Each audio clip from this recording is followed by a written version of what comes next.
الحمد لله الذي يبدع الأخلاق ولا قديم الصلاة والسلام على من كان نبيا وآدم بين الماء والطين وعلى آله وأصحابه أجمعين برحمتك يا أرحم الراحمين. أما بعد، أعوذ بالله من الشيطان الرجيم. بسم الله الرحمن الرحيم. فلا إن أولياء الله لا خوف عليهم ولا هم يحزنون الذين آمنوا وكانوا يتقون.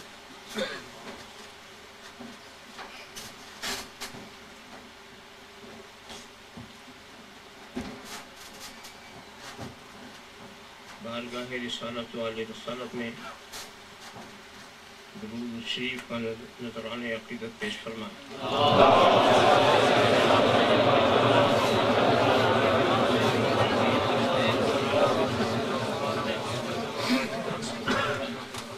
ایک بار اور حدیث صلوات پیش فرمائیں.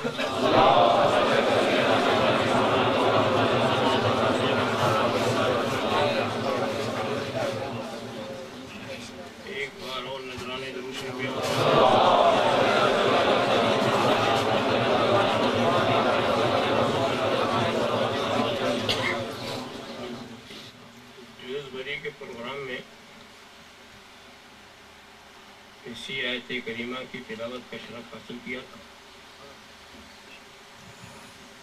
اس کے تعلق سے چند باتیں عرض کی.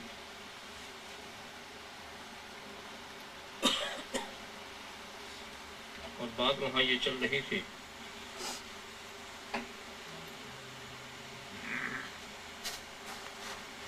کہ ولی کی پہچان کیا ہے. گروہ اولیاء کی پہچان یہ بتائی ہے کہ وہ آپس میں ایک دوسرے سے محبت خالصاً لوجہ اللہ کرتے.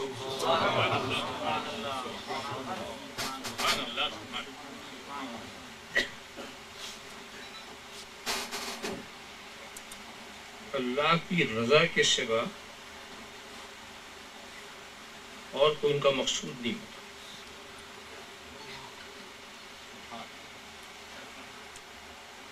ایسوں کے لیے یہ ارشاد دلیل ہے. وجبت محبتی للمتحابین فیہ. جو خالصاً لوجہ اللہ ایک دوسرے سے محبت کرتے ہیں ان کے لیے میری محبت لازم ہو. حدیث قدسی رب ارشاد فرماتا ہے اس کے لیے میری محبت لازم ہو گئی. خدا کی ذات کے لیے کچھ بھی لازم نہیں، کچھ بھی واجب نہیں، مگر کرم دیکھیے کہ اس نے اپنے کرم کے اوپر لازم کر دیا.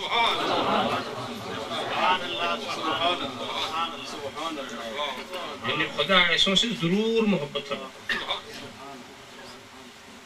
محبت کی قسمیں تو بہت ہیں، بہت، اور ہر محبت کے تقاضے الگ الگ.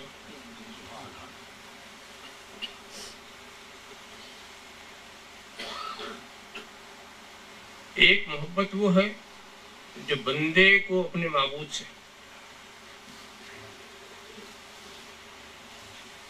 ایک محبت وہ ہے جو امتی کو اپنے نبی سے،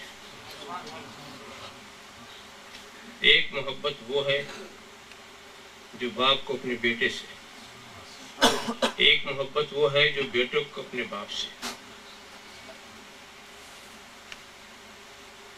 اس طرح تقسیم کیجئے تو محبت الوہیت، محبت نبوت و رسالت، محبت ابوت، محبت بنوت.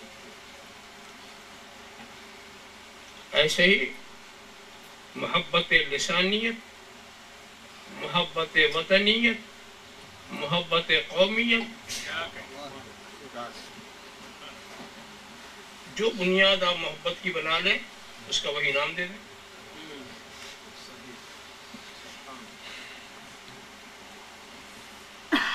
کیسی کیسی لوگ اور ان محبتوں میں دو محبت تو صرف خدا ہی کے لیے ہوتی ہے جو بندہ اپنے معبود کے لیے کرتا ہے، یا امتی اپنے نبی سے. باقی محبتیں جو ہے وہ اپنی الگ الگ حیثیت رکھتے ہیں. ان باقی محبتوں میں انسان سب سے زیادہ اپنے سے محبت کرتا ہے، اپنے سے محبت کرتا ہے سب سے زیادہ۔ انتہا یہ ہے کہ اگر آپ دیکھیں جو دوسروں سے اس کی محبت ہے وہ بھی اپنے ہی لیے، اپنے فائدے کے لیے۔ باپ کو اگر بیٹے سے محبت ہے تو اسی لیے کہ میرا نام روشن کرے گا۔ تفصیلات میں نہیں جانا چاہتا، صرف اشارہ کرتے گزر جاؤں گا۔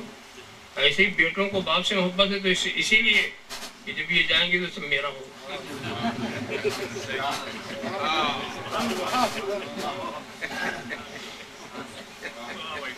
اپنی ہی نجات، اپنے ہی لیے سب۔ بھائیوں سے محبت، کسی سے محبت، اپنا مطلب ضرور، یہ ہمارے مضبوط سہارے ہیں۔ انتہا یہ ہے کہ نبیوں اور ولیوں سے بھی جو محبت وہ بھی اپنے ہی مطلب کے لیے، کہ اس لیے کہ ان سے ہم محبت کریں گے تو ہمیں نجات ملے گی، مغفرت حاصل ہوگی، اس میں بھی اپنی خدا سے محبت، اس میں بھی اپنی غرض۔ یہی محبت ہمیں نجات دلائے گی، دین و دنیا کی فیروز بختی سے ہمکنار کرے گی۔ سب اپنی محبت، سب اپنے مطلب سے، تو اپنی جان سے پھر کتنی محبت، کس کے لیے سب سے محبت کرتے ہیں؟ مگر اپنی جان سے محبت وہ بھی خدا کی رضا کے لیے۔ یہ نہیں کہا گیا تم اپنی جان سے محبت نہ کرو، مگر اپنی جان کی محبت رسول کی محبت پہ بڑھنے نہ پائے۔ یہ نہیں کہا گیا کہ بال بچوں سے محبت نہ کرو، کرو، مگر رسول کی محبت غالب ہو، رسول کی محبت غالب ہو۔ اسی لیے اصول بن گیا، لا یؤمن احدکم حتی اکون احب الیہ من والدہ وولدہ والناس اجمعین۔ لا یؤمن احدکم حتی اکون احب الیہ من نفسی، جان سے بھی زیادہ۔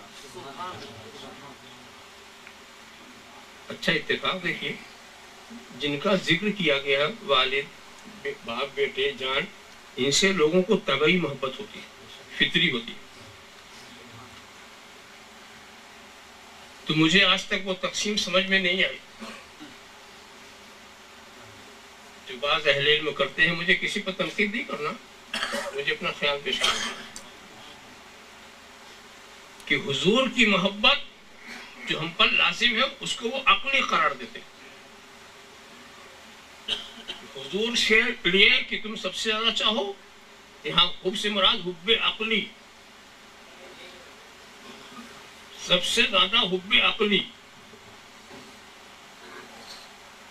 اور حب عقلی کی یہ تشریح کرتے ہیں کہ جب حضور کا کوئی قول و فعل تمہارے کسی محبوب سے ٹکرائے قول و فعل سے، تو رسول کی بات مانو، اس کی نہ مانو۔ یہ حب عقلی سمجھا۔ اور میں سوچ میں پڑ گیا کہ محبت تو عقلی کیا ہوتی؟ محبت تو جہاں ہوتی وہاں طبعی ہوتی، فطری ہوتی۔ اور جن لوگوں کی محبت پر غلبے کی بات ہو رہی ان سے محبت فطری، تو ان سے تو محبت فطری، تو جو محبت ہے اسی پر تو اضافہ ہونا چاہیے۔ اگر دونوں جہاں عقلی ہوتا تو عقلی پر عقلی کا اضافہ کرتے، اور جب دونوں جہاں فطری ہے تو فطری کو فطری پر اضافہ ہونا چاہیے۔ اس سلسلے میں ایک مثال دی جاتی ہے کہ دیکھو بعض چیزیں ایسی ہیں لوگ اس کو پسند کرتے ہیں مگر عقل کا تقاضا ہوتا، طبیعت کا نہیں، یعنی طبیعت نفرت کرتی ہے، عقل چاہتی۔ تو اس کی مثال کیا دیتے ہیں؟ جیسے دوا، کڑوی دوا، کڑوی دوا مریض پیتا ہے کس لیے؟ صحت کے لیے۔ طبیعت نہیں چاہتی، عقل کہتی ہے اس کو استعمال کرو۔ اس کا نام انہوں نے رکھا حب عقلی، اسی کا نام رکھا ہے حب عقلی۔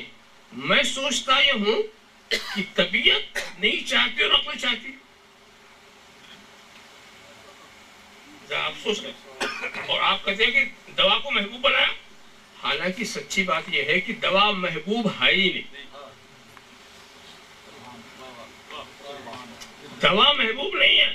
محبوب اپنی صحت ہے اور اس محبوب تک پہنچنے کا یہ راستہ.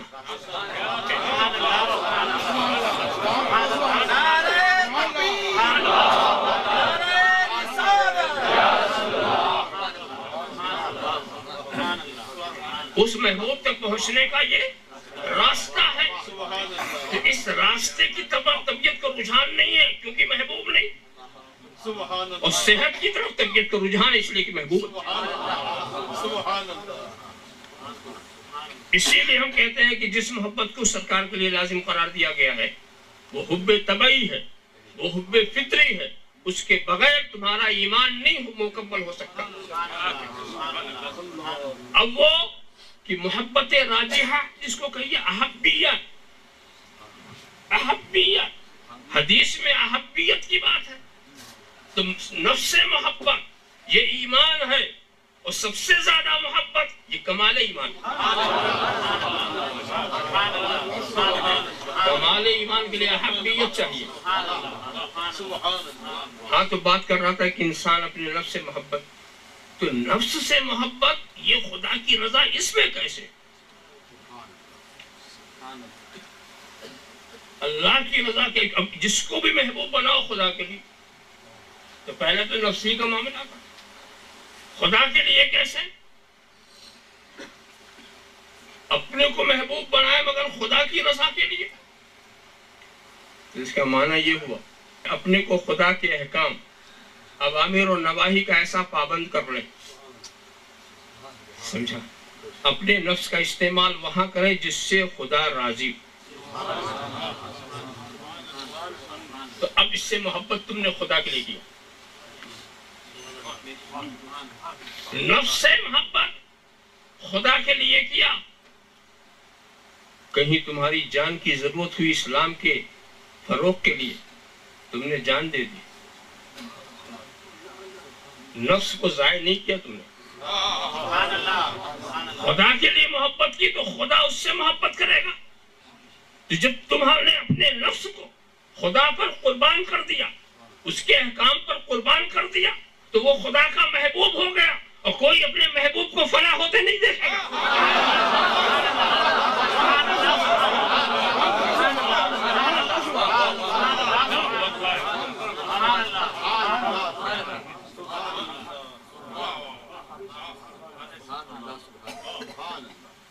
تو آپس میں جو محبت ہو وہ رضا الہی کے لیے ہو, کوئی اور مقصد نہ ہو.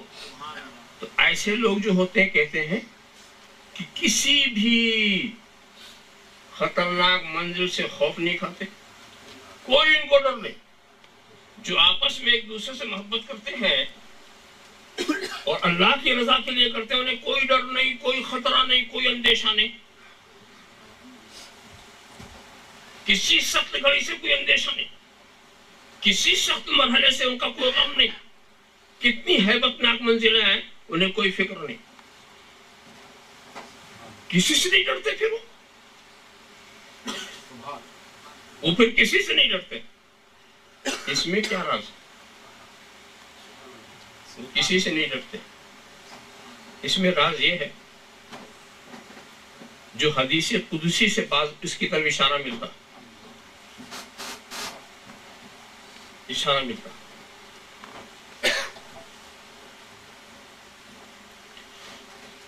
لا يزال عبدي يتقرب إلي بالنوافل فأحببته فإذا أحببته كنت سمعه الذي يسمع به وبصره الذي يبصر به ويده التي يبطش بها ورجله التي يمشي بها.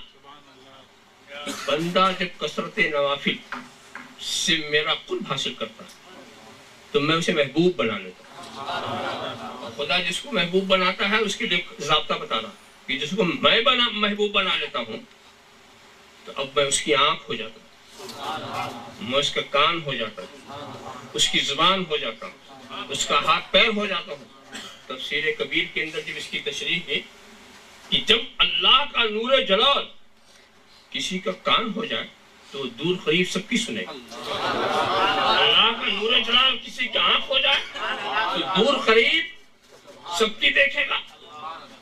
اب سوال یہ نہیں ہے کہ بندہ دیکھ رہا ہے، سوال یہ ہے قدرت الہی دیکھ رہی ہے، قدرت الہی سن رہی ہے، قدرت الہی۔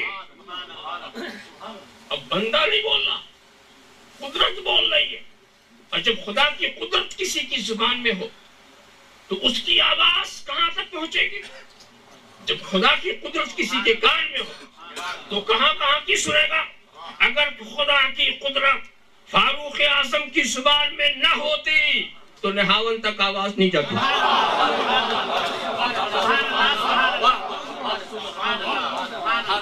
خدا کی قدرت حضرت ثانیہ کے کانوں میں اگر نہ ہوتی تو فاروق اعظم کی آواز نہیں سنتے۔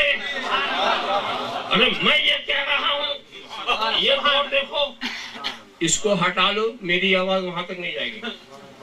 یہ میری آواز یہ پہنچا رہا نا، یہ پہنچا رہا۔ اب تمہیں تو تعجب بھی نہیں، میں تو یہ دیکھتا ہوں کہ مادی ذرائع کو میں استعمال کروں، یہیں سے میں اپنی آواز امریکہ بھی پہنچا سکتا ہوں، آسٹریلیا بھی پہنچا سکتا ہوں، ساری کائنات میں میری آواز جا سکتی ہے، اور اب تو تصویر بھی جا سکتی ہے، صورت بھی جا سکتی ہے۔ یہ مادی ذرائع ہیں، یہ مادی طریقے ہیں جو ہم نے اپنے لیے بنا رکھے ہیں، تو قدرت اپنے محبوبوں کے لیے جو روحانی طریقہ بنا۔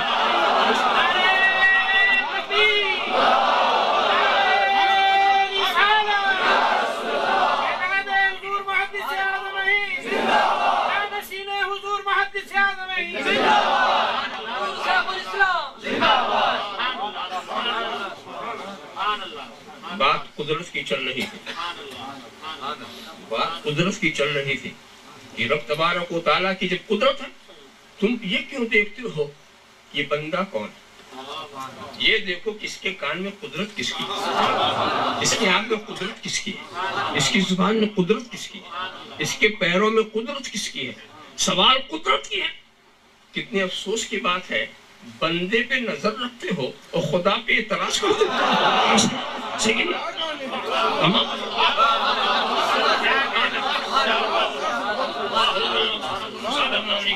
یا رسول اللہ صلی اللہ علیہ نبی رمی والہ صلی اللہ علیہ وسلم صلاۃ و سلام علیک یا رسول اللہ۔ اچھا جناب والا، تو خدا ایسے کو محبوب بنا لیتا ہے جو دوسروں سے محبت بھی خدا کے لیے کرے، اور ایسے ہی دوست قیامت میں کام آئے گا، کوئی نہیں آئے گا،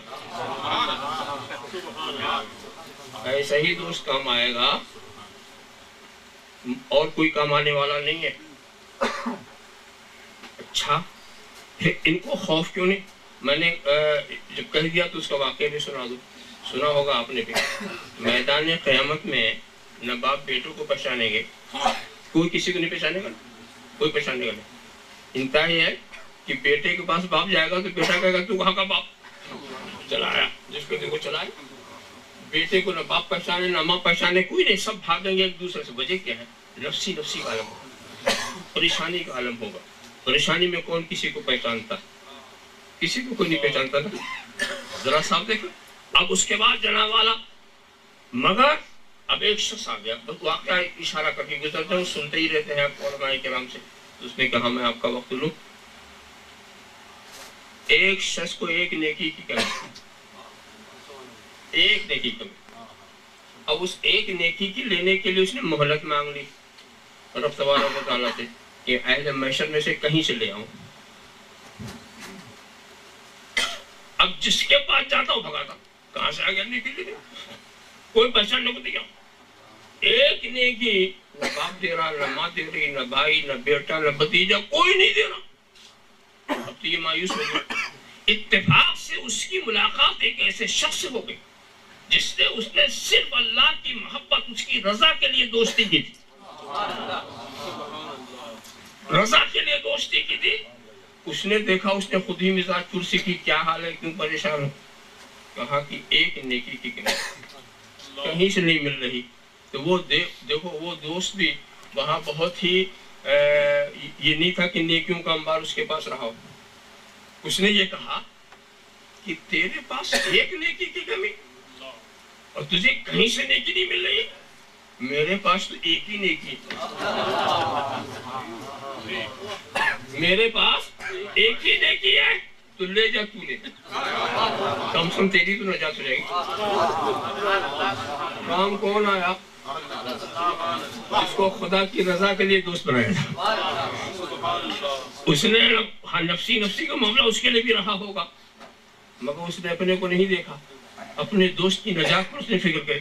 ایک ہی نیکی ہے, لے لے جا, کم سے کم تیری تو نجات ہو گئی. یہ عمل دیکھنا تھا کہ رحمت خدا بندی کو جوش آیا کہ اے فرشتوں, جب بندہ اتنا بندہ نواز ہے, جب بندہ اتنا بندہ نواز ہے,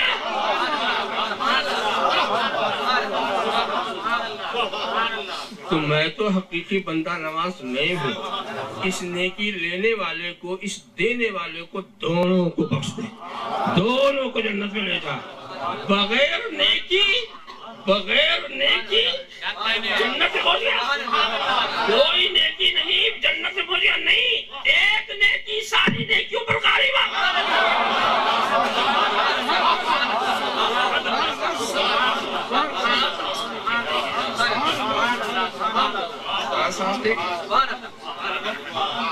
اچھا, لطف کی بات یہ ہے, خدا کی محبت بعض باتیں ایسی ہیں جو ہم سمجھانا چاہیں تو جب سمجھ ہی نہیں پائیں گے تو سمجھائیں گے.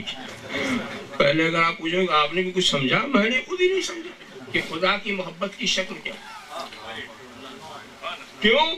محبت کو ہم جانتے ہیں, محبت نام ہے میدان تباہ کا, محبت نام ہے دل کے جھکاؤ کا, اور خدا دل اور طبیعت سب سے پاک. محبت مگر دل نہیں, محبت مگر طبیعت نہیں. آپ دیکھیں, سنتا ہے کان نہیں, دیکھتا ہے آنکھ نہیں, کلام فرماتا ہے زبان نہیں, سارے فیصلے کرتا ہے دماغ نہیں. عقل اور دماغ کا جو تصور آپ کے پاس, ذرا سا سوچیے, سارا تصرف کرتا ہے ہاتھ نہیں.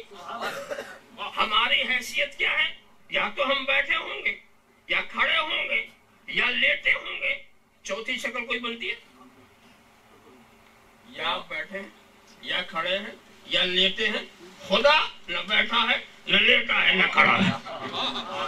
ہم یا تو گرم ہوں گے یا ٹھنڈے ہوں گے, یا تو گرم ہوں گے یا ٹھنڈے ہوں گے. خدا نہ گرم نہ ٹھنڈا. ذرا سا دیکھیے, ہم کلام کرتے ہیں, زبان کے محتاج ہیں, وہ کلام فرماتا ہے, کسی زبان کی ضرورت نہیں, کسی زبان کی ضرورت نہیں. جس زبان میں چاہے اپنا کلام ارشاد فرما دے. آپ خیال کریں, آپ سوچیں, اب اس کی محبت, نہ اس کا سننا سمجھ میں آیا, نہ اس کا دیکھنا سمجھ میں آیا, نہ اس کا بولنا سمجھ میں آیا. اس کی حقیقت, خدا کی ذات اور صفات, اور اس کی حقیقت کو سمجھنا یہ محالات خیرت میں سے. عقلاً ایسا محال ہے کہ سمجھنے کا سوال ہی نہیں ہے, کسی کو سمجھنے کا سوال ہی نہیں ہے. آپ سوچتے چلے جائیں. پھر اس کی محبت کی شکل کیا ہے؟ وہ محبت کرتا ہے, تو اب محبت کی شکل متشابہات میں سے ہے. اس کا بتانا نہ ہمارے لیے ضروری ہے, نہ سمجھانا ہمارے لیے. اب ہم یہ بتائیں کہ محبت کا اثر کیا ہوتا ہے, محبت کا ثمرہ کیا ہوتا ہے. سمجھو کس سے خدا کی محبت ہوتی ہے. اب سنو, وبشر الذین اذا اصابتهم مصیبۃ قالوا انا للہ وانا الیہ راجعون. اے محبوب, بشارت دے دو ان لوگوں کو جن پر پہنچتی ہے وہ جسے پہنچنا ہی ہے مصیبت. اصابت مصیبت, مصیبت وہی کہتے ہی اسے جو پہنچے, نہیں پہنچے تو مصیبت کا, جو پہنچے وہی مصیبت. تو جب مصیبت پہنچتی ہے تو یہ کیا کہتے ہیں, ہم اللہ ہی کے لیے ہیں. معلوم یہ ہوا خدا نے بتا دیا کہ دیکھو میرا محبوب وہ ہے میرے محبوب کو سمجھنا ہے تو یوں سمجھو میری محبت کا اثر دیکھنا ہے کہ جب اس پر مصیبت پہنچتی ہے تو وہ کہتا ہے انا للہ و انا الیہ راجعون. یہ وہ نہیں کہتا میں کہلاتا ہوں، وہ نہیں کہتا میں کہلاتا ہوں. یہ ہے میری محبت کا اثر ہے، یہ میری محبت کا اثر ہے.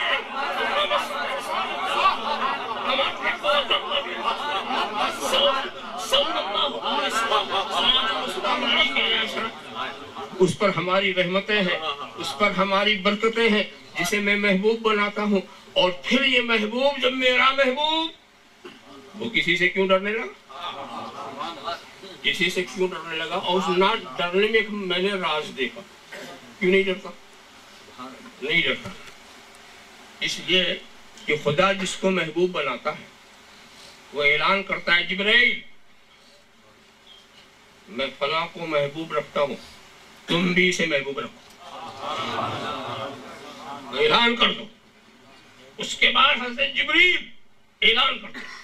پوری کائنات ذرہ ذرہ قطرہ قطرہ پتا پتا عرش فرش مشرق مغرب شمال جنوب سب سن رہے کہ دیکھو پہچانو یہ بندہ وہ ہے جسے خدا محبوب رکھتا ہے. تو تم بھی محبت کرو، تم بھی محبت کرو.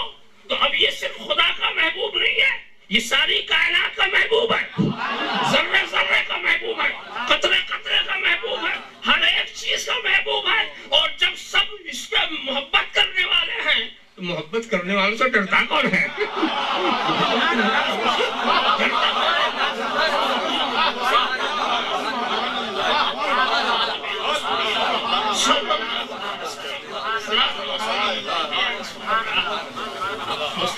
ذرا سا سوچو.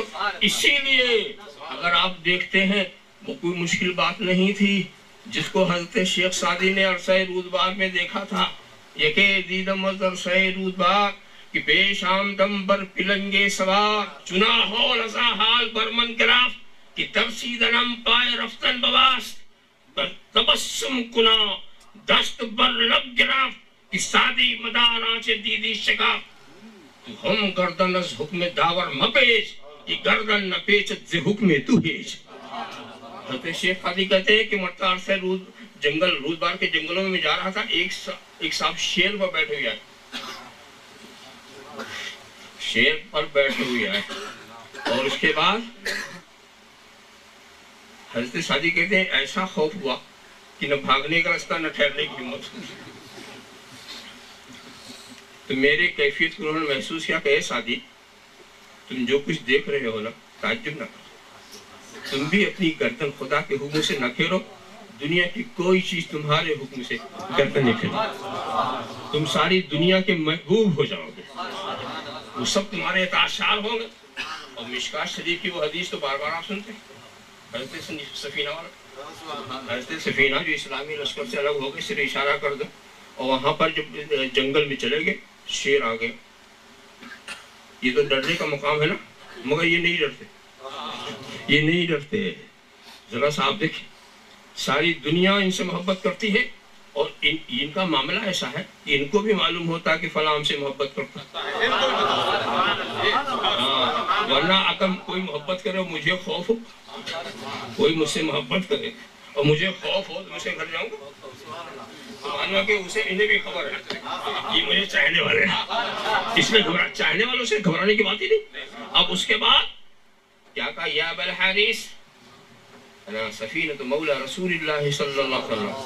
اے شیر میں سفینہ اور اللہ کے رسول کا آزاد کردہ غلام، اللہ کے رسول کا آزاد کردہ غلام ہوں. یہ کہنا تھا کہ ذرا آپ دیکھیں وہ محبت سے دم ہلانے لگا. اب یہ بات آپ سوچئے گا کہ انہوں نے تو عربی میں کہا تھا، شیر کو عربی کس نے سکھایا؟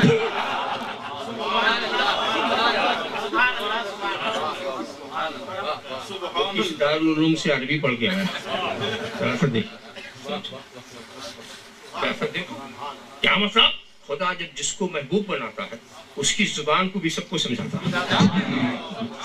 وہ جس زبان میں بولے ذرہ بھی سمجھے گا، قطرہ بھی سمجھے گا، پتا پتا سمجھے گا. جس زبان میں چاہے بولے.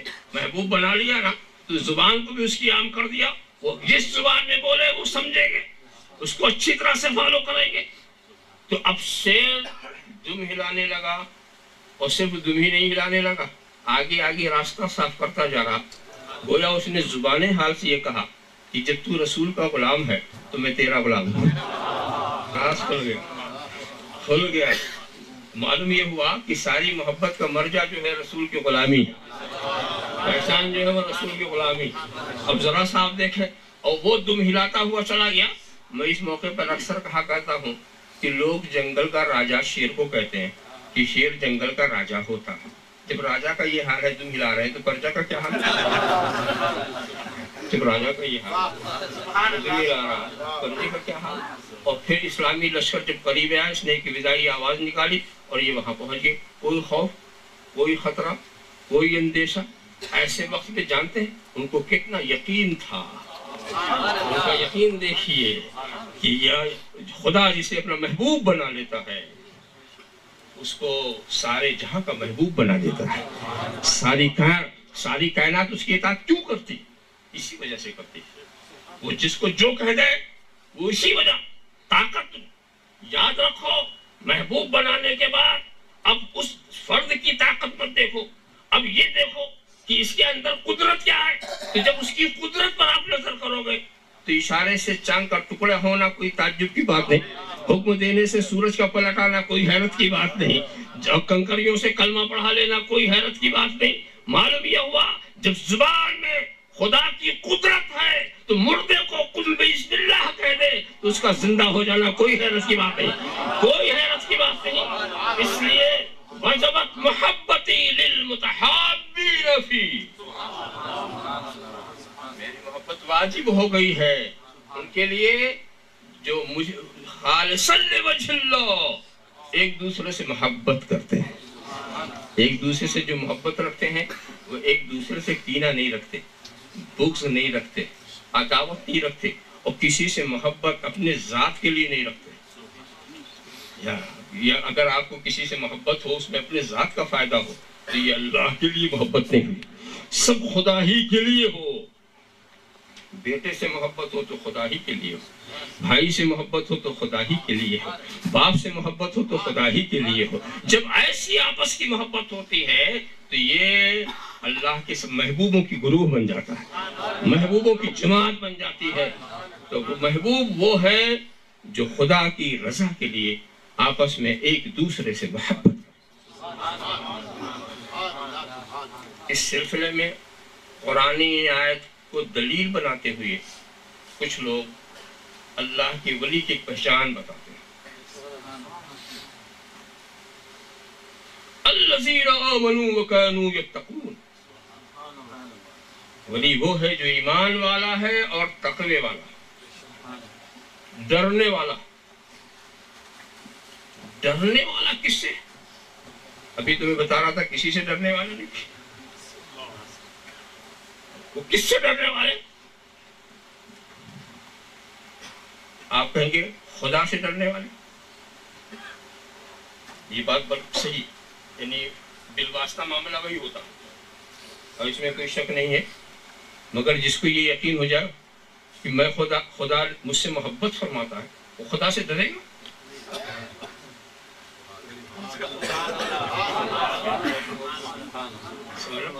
تو اب اس سلسلے میں بات وہیں تک پہنچتی ہے, لفظ بدل گئے کہ محرمات شرعیہ سے ڈرنے والے.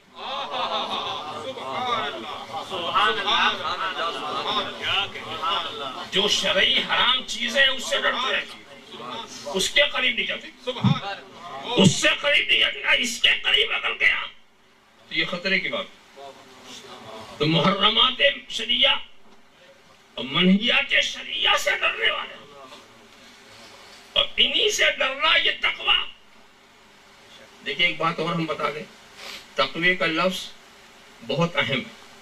ایک تقوی وہ ہے جو نیک عمل کر کے آپ حاصل کر لیتے ہیں, اور محرمات شرعیہ سے بچ کر کے آپ حاصل کر لیتے ہیں.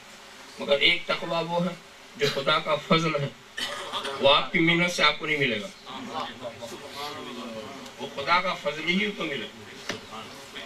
خدا سب کو وہ تقوی دیتا ہی نہیں. اب آپ دیکھیں تقویٰ لینے کا دو طریقہ ہوا.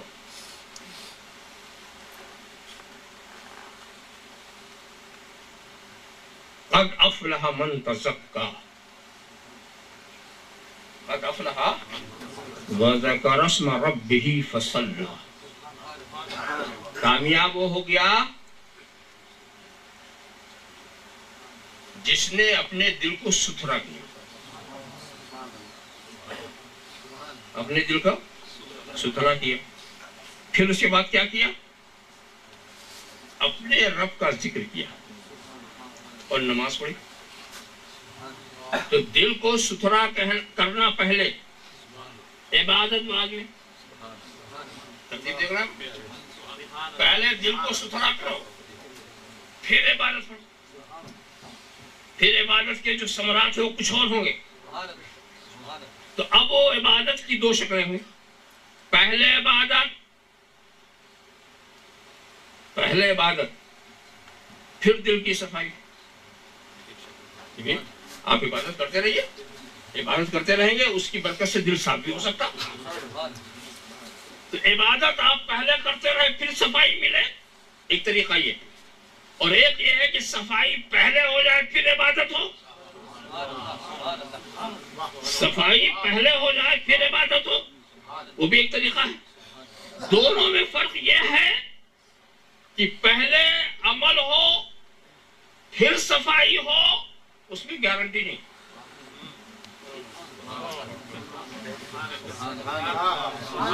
محنت کرتے جاؤ پھر بھی دل صاف نہیں، محنت کرتے جاؤ پھر بھی دل صاف نہیں، تو اس کا کوئی نتیجہ اچھا نہیں نکلا. مگر اگر پہلے تزکیہ ہو جائے تو ہر محنت مقبول.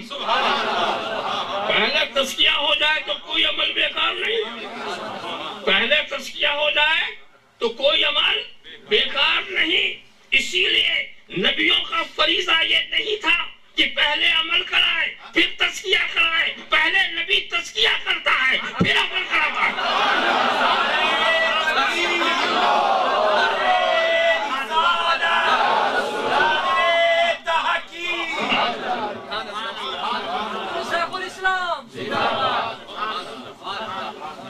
وَيُزَكِّيهِمْ، پہلے تزکیہ، پہلے بنیادی چیز.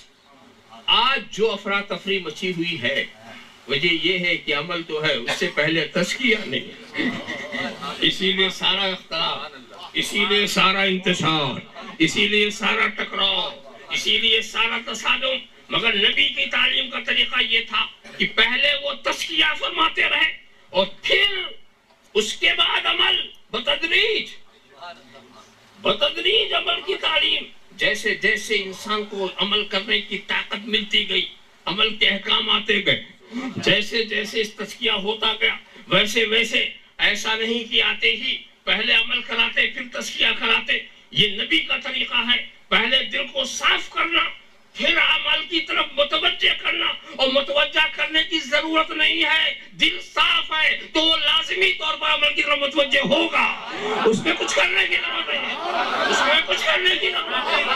اگر دل صاف ہے تو یقیناً عمل کی طرف، عبادت کی طرف متوجہ ہوگا.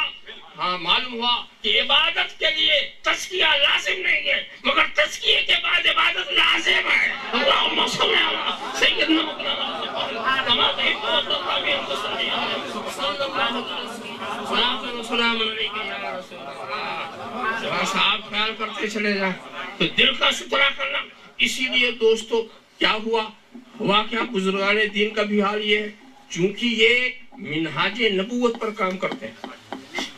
اولیاء کرام کا طریقہ یہ ہے، ان کی تبلیغ منہاج نبوت پر ہوتی ہے. اسی لیے وہ زیادہ کتاب لکھنے کی بھی قائل نہیں. وہ کہا کتاب لکھ کر آپ کے دماغ کو پریشان کرنے کی بھی قائل نہیں ہے. وہ بس نظر سے دل کو صاف کرتے ہیں، عبادت کا عادی بنا دیتے ہیں، عبادت کا عادی بنا دیتے ہیں. تو یہی نبی کا طریقہ تھا، یہی ولیوں نے اپنایا، یہی ولیوں نے اپنایا. اسی لیے میں بہت ہی اطمینان قلب کے ساتھ یہ بات کہتا ہوں کہ جن علماء کو وارث النبی کہا گیا ہے وہ یہی ورثہ ہیں، یہی عارفین ہیں، یہی عارفین ہیں، وہ وارث النبی ہیں۔ ہمارے مدرسوں سے جو سند لے کر آ رہے ہیں وہ اصطلاحی عالم ہے، حقیقی نہیں ہے۔ ان کو ہم عالم کہتے ہیں، کبھی ڈاکٹر کہہ دیا، پروفیسر کہہ دیا، یہ کہہ دیا، وہ کہہ دیا، ایسے ایک لفظ بھی ایک لفظ بھی من علماء الازہر، من علماء الازہر، سمجھا؟ اور اب من علماء الازہر سے ملاقات کرو، مولانا شہید رضا اکثر ملتے رہے ہوں گے اس طرح کے علماء سے، ایسے علماء سے ملاقات کرو تو سر سے پیر تک وہ مسلمان ہی نظر نہیں آتے، عالم کیسے نظر آئیں؟ وہ مسلمان ہی نہیں دکھتے، وہ عالم کیسے نظر آئیں گے؟ اسی لیے جناب والا ایسے ایسے بھی صوفی کہ وہ اصطلاحی بدلنی پڑ گئی۔ ایک صوفی با صفا تھا، اب صوفی بال صفا ہو گئے، بال صفا ہو گئے۔ اب آپ خیال کریں ایسے کو ہم وارث نبی کہیں گے؟ یہ نائب رسول ہے، وہ عارفین ہیں، وہ عارفین ہیں، اور اس کی دلیل ہے انما یخشی اللہ من عبادہ العلماء، اللہ سے خشیت رکھنے والے اس کے بندوں میں صرف عالم ہیں۔ صرف علم والے ہی خشیت رکھتے ہیں، تو عالم وہ ہے جو خشیت رکھے، اور جو خشیت نہ رکھے وہ عالم نہیں ہے، وہ عالم نہیں ہے۔ قرآن دلیل ہے، جس کو دل میں خدا کا خوف نہیں ہے وہ عالم نہیں ہے، وہ عالم نہیں ہے۔ ہاں مکتب کا مولوی ہو سکتا ہے، وہاں کی ڈگری یافتہ عالم ہو سکتا ہے، مگر وارث النبی ہر ایک کو نہ سمجھنا۔ یہی اس وقت کی گمراہی ہے کہ سبھی کو وارث النبی سمجھتے ہیں۔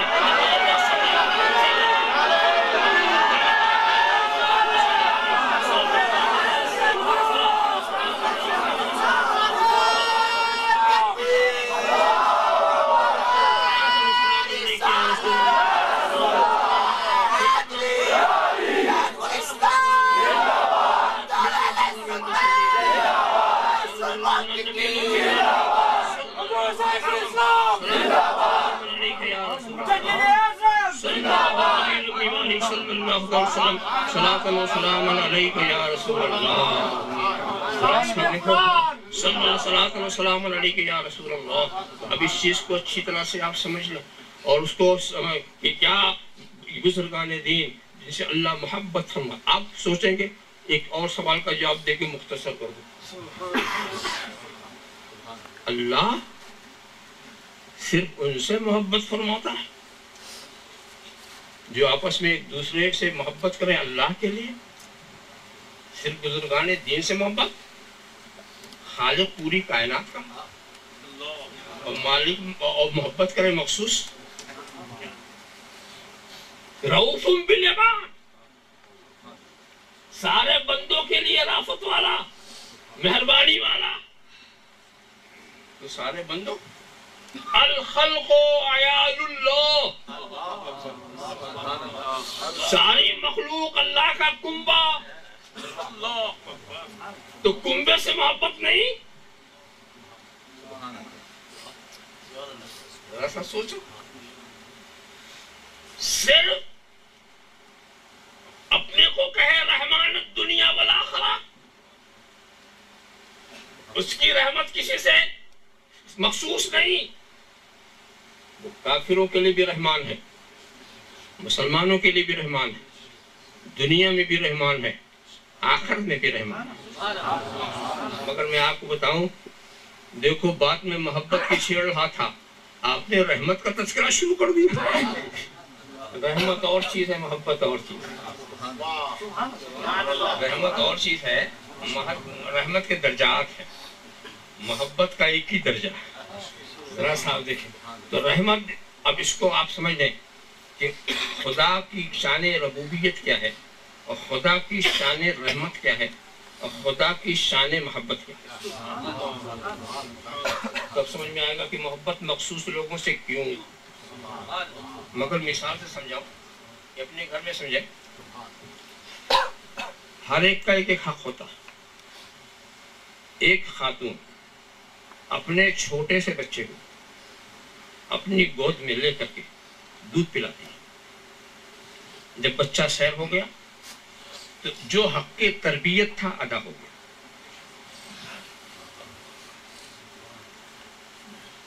پھر اس نے کیا کیا؟ اب اس نے اس کو بچے کو اپنی ہی گود میں سلا دیا. تو دودھ پلانے والی چیز کیا تھی؟ حق تربیت ادا کرنا. اب گود میں لے کے سلایا، یہ اس کی رحمت. دودھ پلانا یہ اس کی تربیت ہے، گود میں لے کے سلانا یہ اس کی رحمت ہے. اور پھر جب بچہ سو گیا تو جھولے کے پاس لٹا دیا، لٹا کر اپنے کاموں میں لگ گئی، مگر مڑ مڑ کے دیکھ رہی، مڑ مڑ کے دیکھ رہی. بچہ اٹھ تو نہیں ہے، بچہ اٹھ نہیں گیا. تو دودھ پلانا تربیت، گود میں لے کے سلانا رحمت، اور مڑ مڑ کے دیکھنا، غافل نہ رہنا یہ محبت، غافل نہ رہنا یہ محبت. تو سمجھ لو کہ جب خدا کسی سے محبت کرتا ہے، رحمت تو اس کی عام ہے، مگر محبت جب کسی کرتا تو اس سے غافل نہیں رہتا. خدا تو کسی سے، یعنی ویسے تو خدا کسی سے بھی غافل نہیں ہے، کسی سے غافل نہیں، مگر وہ خصوصیت توجہ محبت والا. تو وہ محبت جب رکھتا ہے، اور یہ محبوبین سمجھتے ہیں کہ یہ سب محبت کا نتیجہ ہے. جو کچھ، اسی لیے کبھی وہ ناشکری نہیں کرتے، کبھی وہ غلط زبان نہیں استعمال کرتے، بلکہ وہ دیکھتے یہ ہیں کہ خدا ہمیں محبوب بھی بنائے ہوئے ہے، اور کربلا میں ہمیں شہید بھی کرا رہا ہے، کربلا میں ہمیں بھوکا پیاسا بھی رکھ رہا ہے، محبوب بھی بنا. تو بھی سمجھتا یہ بھی اس کی محبت کا تقاضا ہے.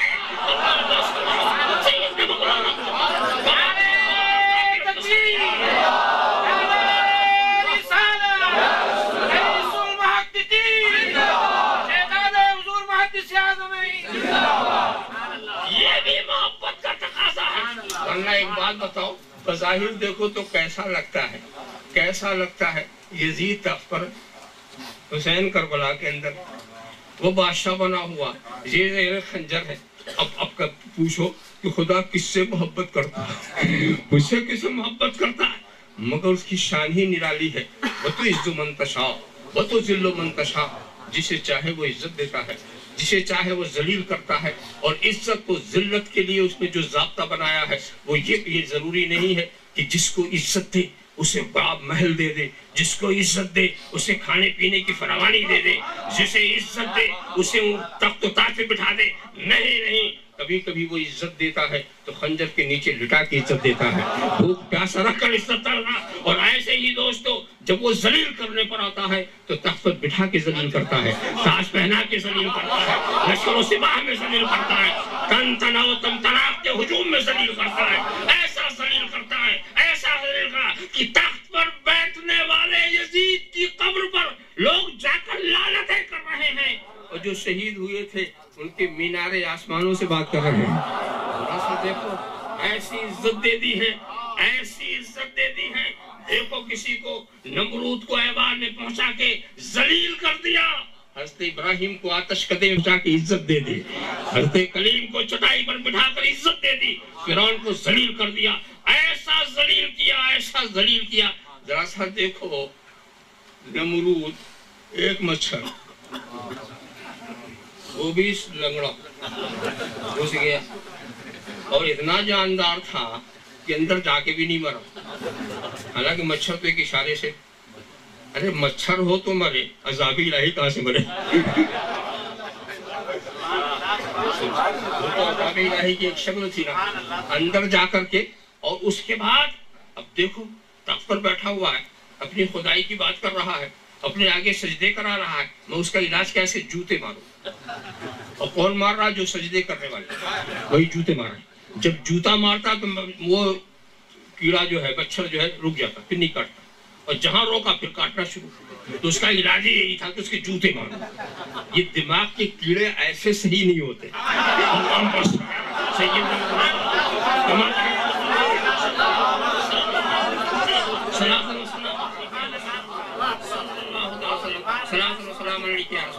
تو دیکھو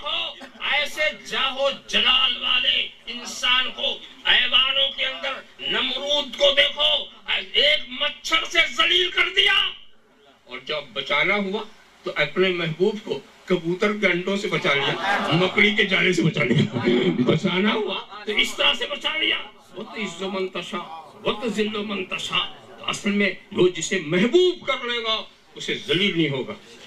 اب اگر ہم اپنے کو کسی حیثیت سے ذلیل محسوس کرتے ہیں تو ہمیں اپنی زندگی کا جائزہ لینا ہوگا، ہمیں اپنی زندگی کو دیکھنا ہوگا کہ آخر وہ کون سی ایسی بات ہو گئی، وہ کون سی ایسی بات ہو گئی کہ ہم اس لائق ہی نہیں کہ خدا کی محبت وابستہ ہو سکے۔ وہ تو رحمت ہے جو بچائے ہوئے ہے۔ اللہم صلی علی سیدنا مولانا محمد کما تحب و ترضی بین تصلی علیہ۔ بس مختصر سی بات یہ ہے کہ محمد سے وفا تو نے تو ہم تیرے ہے، یہ جہاں چیز ہے کیا لوح و قلم تیرے ہے۔ محمد کی محبت دین حق کی شرط اول ہے، اسی میں ہے اگر خامی تو سب کچھ نامکمل ہے۔ محمد کی غلامی ہے سند آزاد ہونے کی، خدا کے دامن توحید میں آباد ہونے کی۔ وآخر دعوانا الحمدللہ۔